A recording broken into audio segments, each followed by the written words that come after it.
US Vice President Kamala Harris, though, she's not doing much better. She's expressing her appreciation for young activists during a recent interview, praising their approach and how they aren't waiting around for the older generation to solve big issues.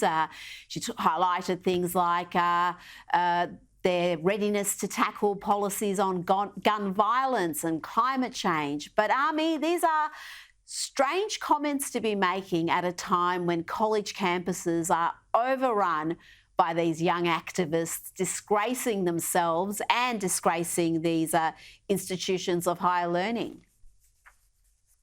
Yeah, I also, if you recall, I also recently took a tour around a campus with my American flag, and 15 of these great youth people she's referring to attacked me viciously and grabbed my flag.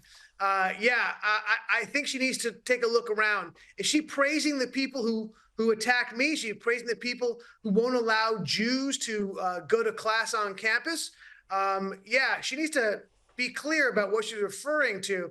And by the way, I think she also needs to take a look at the poll numbers, because the 18 to 29 vote, which overwhelmingly went for Biden and Kamala Harris last election, seems to be eroding significantly, because even them, even the 18 and 29, and by the way, if you know anybody who's under 29, they don't know anything, right? But even those people are smart enough to realize that this country is being driven into the ground, and the responsibility lies directly with this administration, which, by the way, happens to include Kamala Harris. So, yeah, I think she needs to recheck her little tour of the campuses, and maybe she'll recant it. I don't know.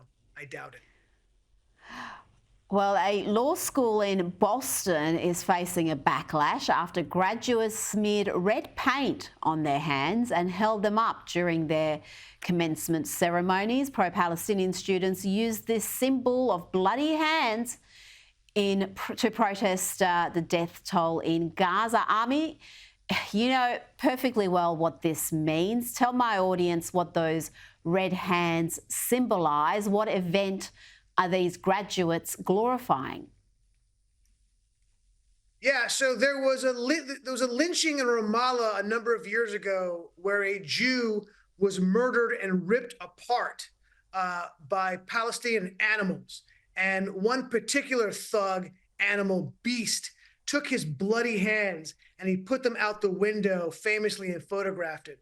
I assume you're referring to that. That is the most disgusting display of savagery that I could imagine.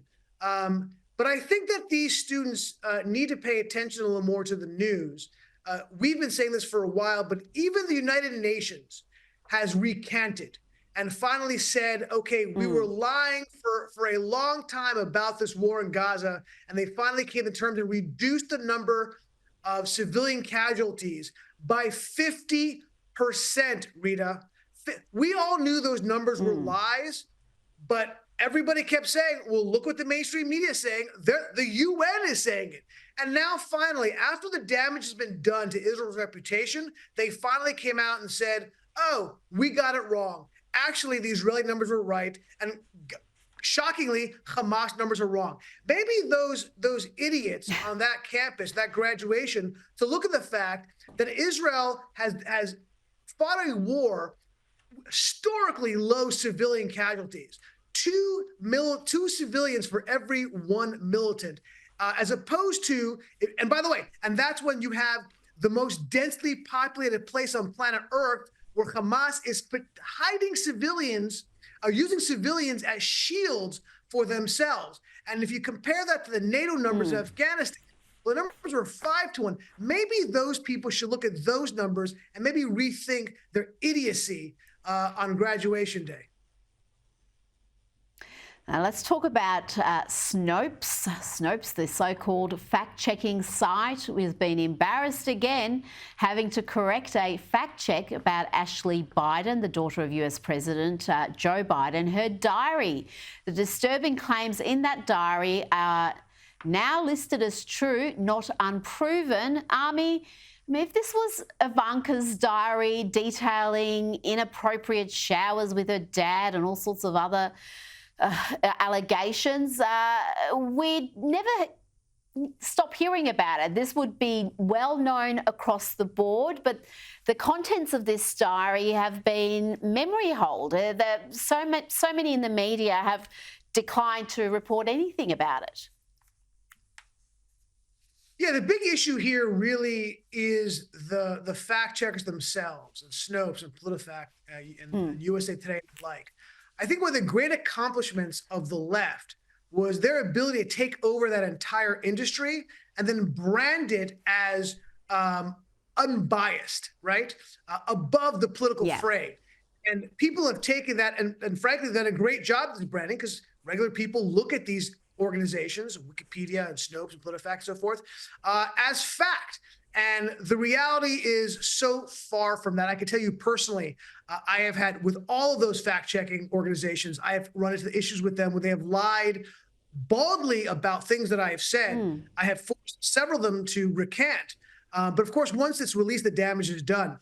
And you know when they're lying, when all their mistakes are all in favor of liberals and none of the mistakes are in favor of conservatives. That really is the answer how they're lying. If it was even half-half, I could see how could they look. They make mistakes. But no, what the reality is that what they are, they look at what they want things to be and assume that must be actual fact. Right? They basically have weaponized their bias. And again, it's been a very, very successful branding exercise. And they've sold to the public as you can look at us as unbiased when it couldn't be further from the truth. Absolutely. And it's so dangerous because it is gaslighting on a mass scale, calling themselves fact checkers when they're often amongst the most biased activists in the industry. Ami Horowitz, thank you so much for your time this evening. Always a pleasure.